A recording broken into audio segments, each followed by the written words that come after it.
¿Sabías que existe un texto olvidado que podría cambiar la manera en que vemos a Jesús? Se trata del Evangelio de Tomás. Uno de los evangelios apócrifos más enigmáticos descubiertos entre los manuscritos de Nag Hammadi. En estos evangelios prohibidos se encuentran los dichos secretos de Jesús. Palabras que nunca fueron incluidas en la Biblia y que revelan un camino de despertar interior y un cristianismo oculto que desafía lo que creíamos conocer. Hoy exploraremos el Evangelio perdido de Tomás. Un evangelio gnóstico lleno de misterios. Enseñanza sobre la carne y el espíritu. Y las palabras ocultas de Jesús que solo algunos discípulos pudieron recibir. Quédate hasta el final. Porque lo que descubrirás de estos misterios del cristianismo podría cambiar tu forma de ver la fe, la vida y el verdadero reino de Dios. En este canal, escuchamos las voces del pasado y revivimos los secretos que fueron enterrados por siglos. Misterios bíblicos, historia oculta y profecías olvidadas. Suscríbete a Relatos Poderosos. Activa la campana y prepárate para lo que nadie se atreve a contar. El Evangelio de Tomás, o también conocido como Evangelio copto de Tomás, es un texto apócrifo, es decir, un evangelio no canónico que se conserva principalmente gracias a un hallazgo arqueológico ocurrido en 1945 en Egipto, en la localidad de Nag Hammadi. Fue encontrado en una cueva en los acantilados de piedra caliza que bordean el desierto oriental. En el Alto Egipto, cerca del río Nilo y de Luxor, la antigua ciudad de Tebas. La única versión completa que tenemos del Evangelio de Tomás está escrita en copto, un idioma derivado del egipcio antiguo, pero adaptado al alfabeto griego. Los estudiosos especulan que las obras fueron enterradas en respuesta a una carta del obispo Atanasio declarando un canon único y estricto de las escrituras cristianas. Así que, tomando en cuenta el Evangelio de Marcos, que es considerado por la mayoría de los especialistas el más antiguo de los evangelios canónicos, los expertos sitúan su redacción entre los años 65 y 70 después de Cristo. Para este texto apócrifo, del que hoy hablamos, el Evangelio copto de Tomás, sitúan su redacción en el año 60 después de Cristo. Es decir, es todavía aún más antiguo que los libros canónicos. La biblioteca de Nag Hammadi contiene 13 códices de papiro. Y hoy nos centraremos en el Códice 2, uno de los más importantes, que está compuesto por 114 dichos o logias atribuidos a Jesús de Nazaret. Casi la mitad de estos dichos se asemejan a los que se encuentran en los evangelios canónicos, mientras se especula que los otros dichos se agregaron de la tradición gnóstica y su lugar de origen pudo haber sido Siria, donde las tradiciones tomasinas tenían gran fuerza. En este evangelio no hay narrativa de milagros, pasión, muerte o resurrección. Es un evangelio de palabras, no de historias. Su autoría se atribuye a Dídimo Judas Tomás, o Judas, el gemelo, llamado Tomás. Este personaje es identificado en la tradición cristiana primitiva como Tomás el Apóstol, el mismo que en los evangelios canónicos aparece como Tomás el incrédulo, pero en realidad la mayoría de expertos piensa que es un seudónimo, es decir, alguien escribió el texto siglos después usando su nombre, dentro de un contexto espiritual gnóstico sirio. Dicho lo anterior, profundicemos en el Evangelio. Para empezar, el prólogo dice: estos son los dichos secretos que dijo Jesús vivo. Anuncia un saber oculto cuyo sentido salva a quien lo interpreta. Aquí te muestro lo más representativo de estos dichos y de los diálogos entre Jesús y sus discípulos que aparecen en este Evangelio. En el dicho o logión 1 dice: el que encuentre el sentido de estas palabras no probará la muerte. Así inicia el Evangelio de Tomás, con una sentencia que parece más un conjuro que una enseñanza. No es casualidad que comience de esta forma. A diferencia de los evangelios canónicos que abren con genealogías, narraciones de nacimiento o ministerio, este texto abre con un desafío enigmático, como si estuviera protegiendo un secreto solo revelado a quienes estén preparados. Entonces no solo se trata de creer o de obedecer, sino de encontrar sentido. La clave no está en repetir palabras, sino en descifrar su verdadero significado. Se trata de un acertijo sagrado, un misterio escondido. La verdadera muerte no es la física. El cuerpo, es solo una envoltura pasajera.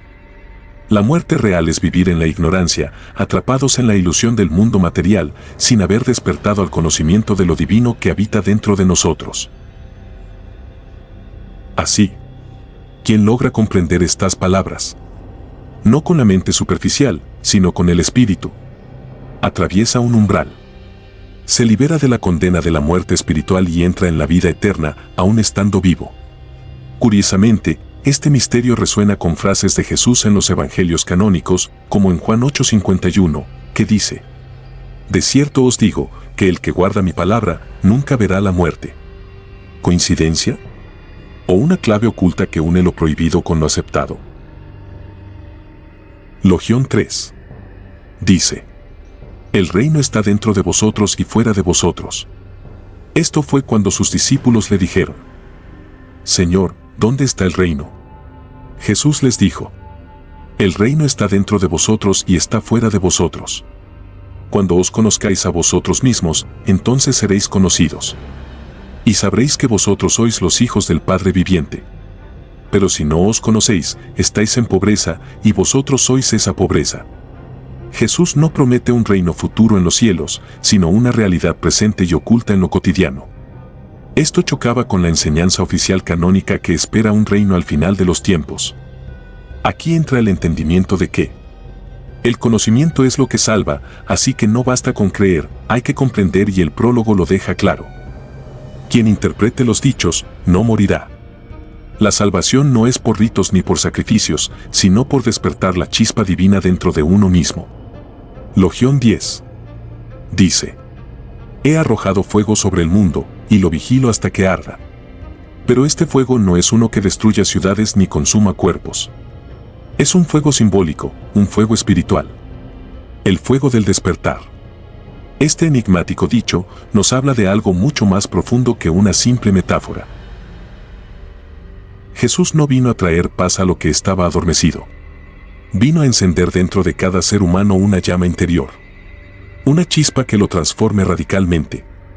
El conocimiento que salva, la comprensión que rompe las cadenas de la ignorancia.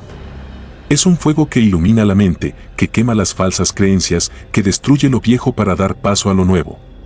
Jesús declara que lo ha arrojado sobre el mundo y que permanece vigilante, esperando a que cada uno de nosotros lo deje arder en su interior. Es el fuego de la conciencia, de la revelación, de la transformación. Pero aquí surge la pregunta inquietante: ¿cuántos de nosotros hemos permitido que esa llama arda dentro? ¿Cuántos la apagamos por miedo a perder lo que creemos seguro? Quizás ese fuego aún nos está buscando. Y tal vez, cuando decidamos dejarlo arder, nada volverá a ser igual. Logión 18 dice: «El fin y el principio». Los discípulos se acercan en silencio. Quieren saber el secreto último, el borde de la historia, la forma del final. Los discípulos dicen a Jesús: «Dinos, ¿cómo será nuestro fin?». Jesús les responde: «¿Habéis descubierto ya el principio, para qué busquéis el fin? Pues donde está el principio, allí estará el fin. Bienaventurado aquel que estará en el principio. Conocerá el fin y no gustará la muerte». No habla de terremotos ni de cielos cayendo. Habla de algo más profundo. Tu origen. Porque mientras persigas un final afuera, olvidarás que el verdadero drama ocurre dentro. El principio no es un ayer perdido. Es la fuente viva que te habita ahora. Es la unidad antes de que te fragmentaras en nombres, miedos y expectativas. Volver al principio es recordar quién eres cuando callan las voces. Cuando dejas de ser lo que otros dijeron de ti, cuando sueltas la máscara y recuperas la luz que siempre estuvo. Entonces el fin deja de dar miedo. Porque el fin es regreso. No te consume la noche, te recibe la misma claridad de la que viniste. Por eso, dice el Maestro, quien está en el principio conoce el fin. Y no prueba la muerte. No porque su cuerpo no caiga, sino porque su ser ya está de pie en lo eterno. Tal vez el mundo siga preguntando por el final de los días. Pero para quien ha vuelto al principio, el día ya amaneció. ¿Y tú, desde dónde vives? ¿Desde el ruido del final? ¿O desde el silencio del principio? El Logión 22 enseña que el reino se abre cuando dejamos de vivir divididos. Unimos nuestras polaridades. Nos alineamos dentro y fuera y reconocemos lo divino en lo humano. Es decir, la totalidad. Jesús mira a unos bebés de pecho. Sonríe. Y dice: así son los que entran en el reino. Los discípulos se miran. Y preguntan: ¿volver a ser niños? Entonces, el maestro desvela el enigma. Cuando hagáis de los dos uno, cuando lo de dentro sea como lo de fuera, y lo de arriba como lo de abajo, cuando unáis lo masculino y lo femenino en una sola vida, entonces entraréis. ¿Qué significa esto? El niño representa inocencia, pureza y dependencia total de Dios. El recién nacido simboliza un estado original del alma, antes de ser contaminada por el mundo material. Los bebés aún no tienen un ego desarrollado. No acumulan orgullo, ambición, envidia ni rencores. Jesús sonríe porque ve en ellos el ejemplo perfecto de lo que se necesita para entrar al reino de los cielos, vivir sin la carga del ego, en pureza interior. Pero ¿qué quiere decir cuando dice, cuando hagáis de los dos uno? Aquí Jesús no habla literalmente, sino en clave espiritual. Los dos representan las polaridades que existen en la vida, luz y oscuridad, espíritu y materia, alma y cuerpo, consciente e inconsciente. Hacer de los dos uno significa unificar lo fragmentado. Alcanzar la unidad interior. La integración de los opuestos como puerta al despertar. Cuando lo de dentro sea como lo de fuera. Esto apunta a la coherencia interior y exterior. Lo que piensas y sientes debe estar en armonía con lo que dices y haces. El reino, en esta visión, no se alcanza con apariencias externas o rituales vacíos, sino con la autenticidad total. El verdadero buscador no lleva una doble vida. Su interior y su exterior reflejan la misma verdad. Y lo de arriba como lo de abajo. Lo de arriba, lo divino, lo celestial, lo espiritual. Lo de abajo. Lo humano, lo terrenal, lo material. Jesús enseña que ambos no están separados. El reino no está fuera ni lejos, sino que se manifiesta en la vida terrenal cuando reconocemos la unidad entre cielo y tierra. Cuando unáis lo masculino y lo femenino en una sola vida. Aquí no se refiere solo al género, sino a los principios energéticos universales. Masculino igual a razón, fuerza, acción, sol. Femenino igual a intuición, receptividad, compasión, luna. Todos los seres humanos poseen ambos principios. Unirlos significa no estar divididos, sino alcanzar una armonía interior completa. En la mística cristiana primitiva, esa unión es símbolo de la plenitud del alma, que trasciende las divisiones y vuelve a su origen en Dios. Entonces entraréis. El resultado de esa integración es el acceso al reino de Dios. No como un lugar físico en el futuro, sino como un estado de conciencia donde el ser humano vive en plenitud, sin fragmentación, en unidad con lo divino. En otras palabras, Jesús dice que el reino no se alcanza desde fuera, sino transformando nuestro interior hasta volvernos uno con el todo. Jesús está revelando un secreto místico: el reino de Dios no es un lugar, sino una experiencia de unidad. Solo cuando dejamos de vivir divididos entre interior y exterior, entre cielo y tierra, entre masculino y femenino, logramos la totalidad. Ese estado de unidad es lo que nos abre la entrada al reino. Logión 51. Dice: lo que esperáis ya ha llegado, pero no lo reconocéis. En el Evangelio de Tomás, muchos dichos de Jesús se enfocan en la experiencia interna y espiritual del reino de Dios, más que en eventos históricos o futuros. A diferencia de los evangelios canónicos que a menudo plantean un futuro apocalíptico o un juicio venidero, Tomás enfatiza que el reino ya existe, pero no todos lo perciben. Cuando dice: lo que esperáis ya ha llegado, sugiere que el reino de Dios no es un lugar geográfico ni un evento futuro catastrófico. O se trata de esperar señales externas, sino de reconocer que la realidad espiritual y divina ya se manifiesta dentro de nosotros y en el mundo, pero de manera sutil. El ya ha llegado implica inmediatez, el reino es presente, accesible para quienes saben ver con ojos espirituales. Y después dice: pero no lo reconocéis. Aquí se resalta la idea de ceguera espiritual. Muchas personas buscan señales externas o esperan un gran evento apocalíptico sin darse cuenta de que el reino está en el aquí y ahora. La clave está en la percepción interna. Meditación, autoconocimiento y conciencia espiritual permiten reconocer la presencia del reino. En los evangelios canónicos, Jesús a menudo habla del fin de los tiempos, el juicio y la llegada de un reino futuro visible. En Tomás, Jesús no enfatiza el futuro ni la escatología externa, sino la inminencia del reino en la experiencia personal y presente. Es un Jesús que invita más a la transformación interna y a la conciencia de la hora, en lugar de esperar acontecimientos externos que definan la salvación. El Logión 51 nos desafía a cambiar nuestra perspectiva. En lugar de esperar un evento cataclísmico, debemos aprender a ver la realidad espiritual que nos rodea y que habita dentro de nosotros. El reino está aquí, pero solo los que despiertan a la conciencia interna pueden reconocerlo. Si lo aplicamos a la vida cotidiana, nos invita a buscar lo divino en lo simple y en el presente, dejando de lado la dependencia de señales externas o incluso hasta de profecías futuras. Ahora vayamos al punto del Evangelio de Tomás, donde Pedro muestra celos o incomprensión sobre el lugar de María Magdalena entre los discípulos. Logión 114. Según el texto, Pedro dice algo como: que se aleje de nosotros, porque las mujeres no son dignas de la vida. Esto refleja una mentalidad patriarcal común de la época, donde los hombres eran vistos como superiores espiritualmente y las mujeres eran consideradas menos aptas para el conocimiento profundo. La respuesta de Jesús a Pedro es con firmeza, pero de manera profunda y simbólica. Dijo: yo mismo la guiaré para hacerla varón, para que ella también se convierta en espíritu viviente.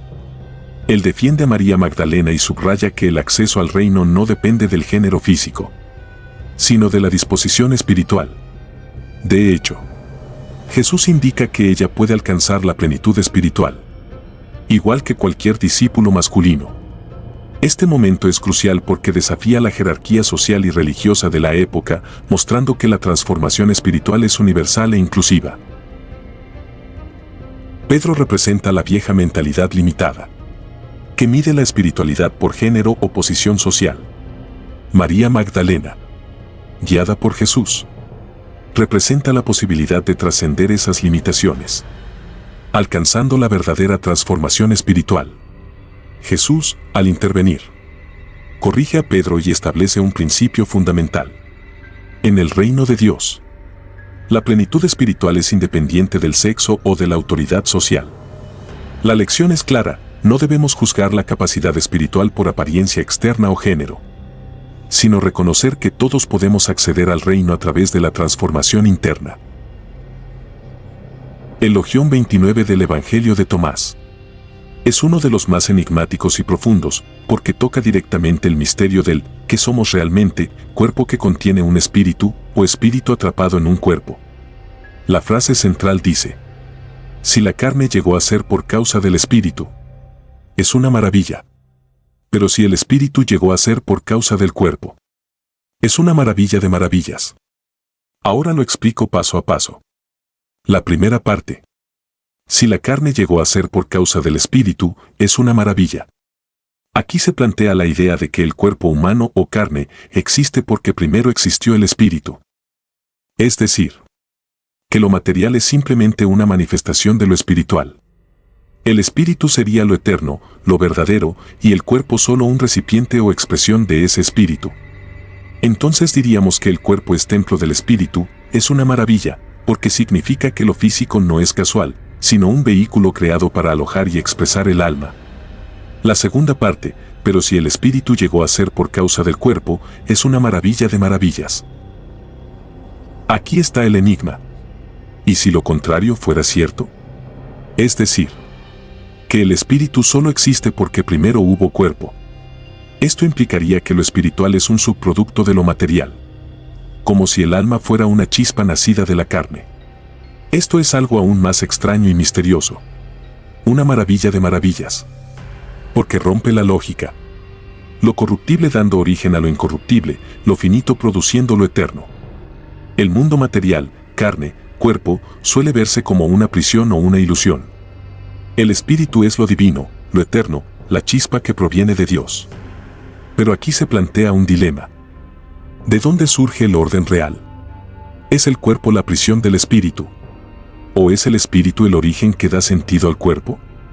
Este texto no busca dar una respuesta definitiva, sino que provoca la reflexión. Si el espíritu es primero, entonces somos seres divinos que se manifiestan en un cuerpo pasajero.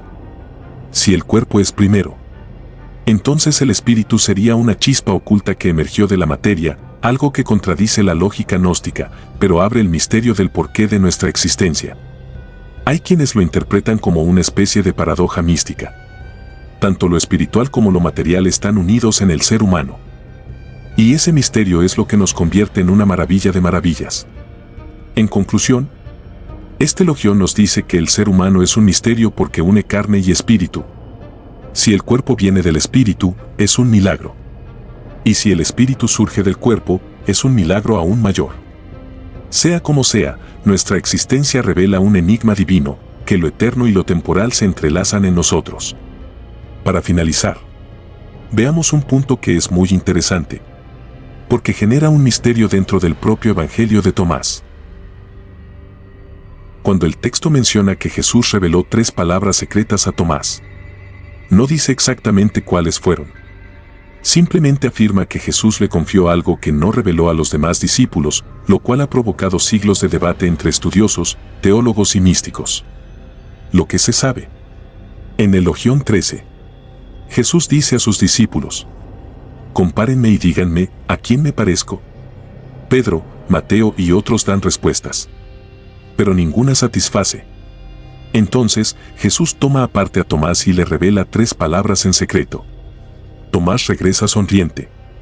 Pero cuando los otros discípulos le preguntan qué le dijo, él responde: si les digo una sola palabra de las que me reveló, ustedes recogerán piedras y me lapidarán. Y fuego saldrá de las piedras y los consumirá. ¿Cuál es la interpretación? No se registran las 3 palabras.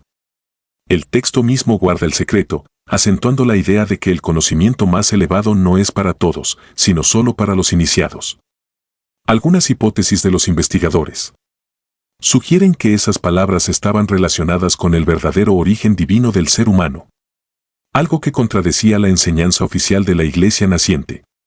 Otros piensan que eran fórmulas místicas o un conocimiento sobre el reino interior y eterno. También se cree que pudo ser una enseñanza sobre la unidad entre el espíritu y la divinidad, un mensaje demasiado poderoso o peligroso para los demás discípulos. El texto deja el misterio abierto, no importa tanto cuáles eran las palabras, sino que había un nivel de revelación íntimo, reservado, entre Jesús y Tomás, que no todos estaban listos para escuchar. Esto hace que este texto tenga más poder, porque nos recuerda que hay verdades que no pueden expresarse en simples palabras y que solo el buscador verdadero, como Tomás, puede recibir. El Jesús de este Evangelio no habla de obedecer leyes, sacrificar animales o esperar recompensas en un más allá. Este Jesús habla del despertar interior, de la chispa divina escondida en cada ser humano, del reino que no está en templos ni en escritos, sino dentro de nosotros mismos. Aquí está la diferencia. El Jesús del canon bíblico nos enseña a seguir mandamientos, a creer en su vida, muerte y resurrección para alcanzar la salvación. El Jesús de Tomás revela un camino más íntimo, más radical. No basta con creer, hay que comprender y transformar desde adentro, reconciliando luz y oscuridad, masculino y femenino, interior y exterior, carne y espíritu. No hay ritual que valga. Hay conciencia, integración y conocimiento. Piensa en esto. Tomás recibió un secreto que no podía pronunciar, porque la verdad más profunda no puede ser entendida por todos. Solo por quienes están dispuestos a mirar dentro de sí y confrontar la dualidad de su propia existencia. Ese es el Jesús que nos desafía. Un maestro que no promete certezas externas, sino que nos invita a despertar al misterio que ya habita en nosotros. Y ahora, la pregunta que queda flotando en el aire, inquietante y poderosa: ¿estás dispuesto a escuchar en silencio ese secreto que Jesús guarda para ti? ¿O seguirás buscando afuera lo que solo puede ser descubierto adentro? El reino no espera al final del camino. Está escondido en la integración de tus opuestos, en la aceptación de tu dualidad, en la valentía de ser uno con tu verdad interior. Activa tu chispa divina y serás capaz de ver lo que la multitud no percibe. ¿Qué te pareció este relato? Cuéntamelo en los comentarios. Me encantaría saber tu opinión. Y si este video despertó tu curiosidad, suscríbete a Relatos Poderosos y activa la campana para notificaciones. Porque aún quedan muchos secretos por revelar. Comparte el enlace con alguien que también se atreva a descubrir lo que otros prefieren callar.